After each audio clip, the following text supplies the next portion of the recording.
এখানে এই মিছিলটা নিয়ে আসছি আমির হামজার কিছু অশালীন কথাবার্তার জন্য। আপনারা আমরা সবাই দেখেছি উনি আমাদের হচ্ছে তারেক জিয়া, যিনি আমাদের হচ্ছে বিএনপির প্রধান নেতা আছেন, ওনার বড় ভাই যিনি, ওনাকে নিয়ে কত খারাপ মন্তব্য করেছেন, ছোট ভাই, তো ওনাকে নিয়ে কত একটা খারাপ মন্তব্য করেছেন, ওটা আমি মুখে আনতে চাচ্ছি না। তো ওনার উনি একটা রাজনীতিবিদ, বর্তমান জেনারেশনে উনি একটা রাজনীতিবিদ। ওনার এই রাজনীতিবিদের আগে কিন্তু ছোট থেকে আমরা ওনাকে চিনি একটা ইসলামিক বক্তা হিসেবে।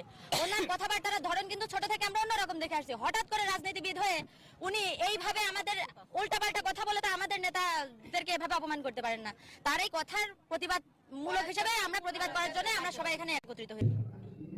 শহীদ জিয়াউর রহমানের ছোট ছেলে আরাফাত রহমান কোকো, ওনার নামে যে কোকো শব্দটা আছে, এই শব্দটাকে বিকৃত করলে মুরব্বী মানুষ যারা দাঁত নেই, যাদের এই সমস্ত মানুষ যদি এরকম নাম ধরে ডাকাডাকি করে, অনেকের নাম আমি কয়হস্য কয়হস্য কু কু এরকম ডাকতে শুনেছি।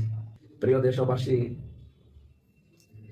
আমি আমির হামজা কুষ্টিয়া 2000 সম্ভবত এটা 23 সালের দিকে বা 19 সালের দিকে, আমার তারিখটা মনে নেই, 19 অথবা 23 এরকম হবে, চট্টগ্রামের ওই লাইনে কোন জায়গায় তাফসির মাহফিলে নামের সৌন্দর্য বোঝাতে গিয়ে শহীদ জিয়াউর রহমানের ছোট ছেলে আরাফাত রহমান কোকো, ওনার নামে যে কোকো শব্দটা আছে, এই শব্দটাকে বিকৃত করলে বা মুরব্বী মানুষ যারা দাঁত নেই, যাদের এই সমস্ত মানুষ যদি এরকম নাম ধরে ডাকাডাকি করে, অনেকের নাম আমি কয়হস্য কয়হস্য কু কু এরকম ডাকতে শুনেছি।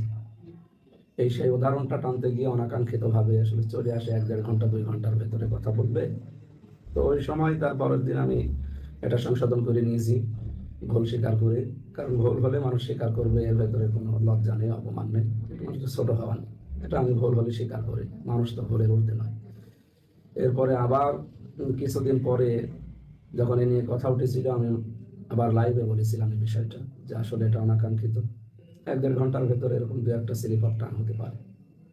এটা আমি উদাহরণ হিসাবে সুন্দর নাম বা কোরআনে কারিমের সূরা আরাফের যে আয়াত পড়লাম, তিরমিজি শরীফের যে হাদিস, কানা ইউগাজ্জিরুল ইসমাল কাবিহা, তিরমিজি শরীফে নবীজি জানিয়েছেন হযরত আয়েশা থেকে বর্ণিত, কোনো খারাপ নাম তিনি যদি শুনতেন ওই নামটা পাল্টিয়ে দিতেন।